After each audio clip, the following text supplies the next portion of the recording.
लोकप्रिय होता है। कुछ इतिहासकारों के अनुसार गुर्जर मध्य एशिया के कॉकेशस क्षेत्र, अभी की अर्मेनिया और जॉर्जिया से आए आर्य योद्धा थे। संस्कृत के विद्वानों के अनुसार गुर्जर शुद्ध संस्कृत शब्द है जिसका अर्थ शत्रु का नाश करने वाला अर्थात शत्रु विनाशक होता है। प्राचीन महाकवि राजशेखर ने गुर्जर नरेश महिपाल को अपने महाकाव्य में धारता गुर्जर कहकर संबोधित किया है।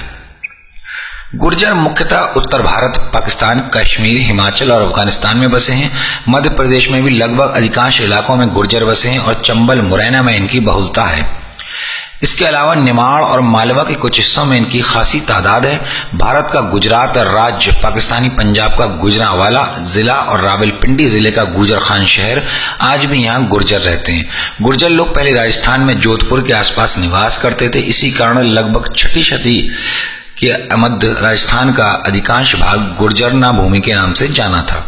मुगल काल में गुर्जरों ने आक्रांताओं से बहुत की जोरदार तरीके से लोहा लिया और लगभग 200 वर्षों तक भारत की भूमि को बचाए रखा।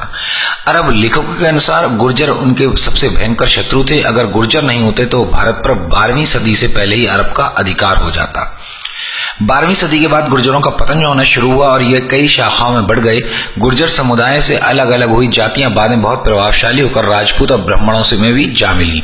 बची हुई शाखाएं गुर्जर कबीलों में बदल गई और खेती और पशुपालन का काम करने लगी। कालांतर में लगातार हुए आक्रमण और अत्याचार के चलते गुर्जरों को कई स्थानों पर अपना धर्म बदलकर मुसलमान भी होना पड़ा।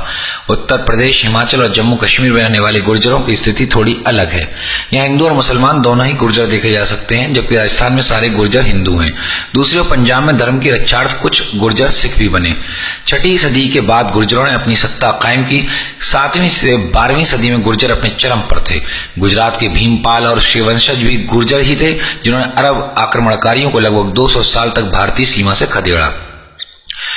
भीनमल गुर्जर साम्राज्य की राजधानी थी। भरूच का साम्राज्य भी गुर्जरों के अधीन था। गुर्जर प्रतिहार वंश की सत्ता कन्नौज से लेकर बिहार, उत्तर प्रदेश, महाराष्ट्र और गुजरात तक फैली थी। मेहर भोज को गुर्जर प्रतिहार वंश का बड़ा शासक माना जाता है और इनकी लड़ाई बंगाल के पाल वंश और दक्षिण भारत के राष्ट्रकूट शासकों से होती रहती थी। 9वीं शती से लेकर 10वीं शती के अंत तक लगभग 200 वर्षों तक मथुरा, उत्तर प्रदेश गुर्जर प्रतिहार शासन में रहा। इस वंश में मेहर भोज, महेंद्रपाल तथा महिपाल बड़े बड़े प्रतापी शासक हुए। उनके समय में लगभग पूरा उत्तर भारत एक ही शासन के अंतर्गत हो गया था। अधिकतर प्रतिहारी शासक वैष्णव या शैव मत को मानते थे।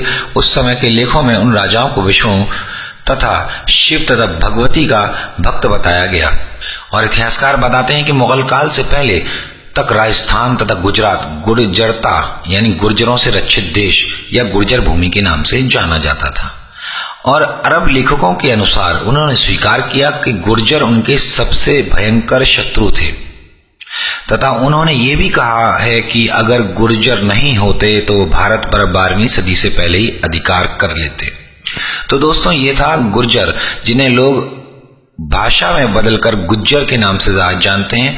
तो ये गुर्जर समाज का एक इतिहास था और इतिहास हमारा धरोहर है।